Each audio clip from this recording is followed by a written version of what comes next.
This is Patrice Wendling, reporting for Global Medical News Network. I'm speaking with Dr. Suzanne Basha.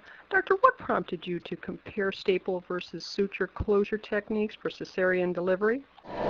As a resident, I noticed complications in wounds that trended to be in staple patients, and when I would ask why methods were used to close the skin, I received multiple different answers. In researching this in the literature, I found that there was no literature to support any of the explanations I was given, so I decided to do a study that would put that information out to the public. And what did you find in your study that was unique from other studies?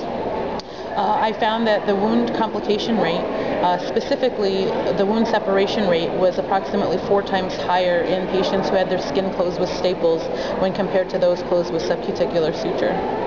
Most previous other studies have looked more at cosmesis. Cosmesis and pain, yes. Why did you choose your particular aspect on wound closure?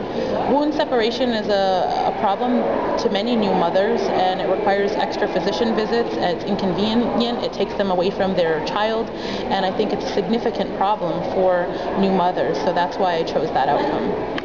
And based on your findings, would you recommend only suture closure for cesarean section? Based on the protocol that we used, I would recommend sutures. However, there are many other studies that could try other protocols that may show an equivalent rate in terms of separation. What was your protocol? To have the skin closed with stainless steel staples and to have steri strips placed after removal of the staples. However, the timing of the staple removal was at the discretion of the provider. We found that the vast majority of these were removed on day 3 or 4 post-operatively.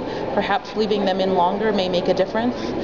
With the sutures, they were not removed. They dissolved on their own, therefore giving an increased time period in which the closure was present. So maybe that is the reason for the difference.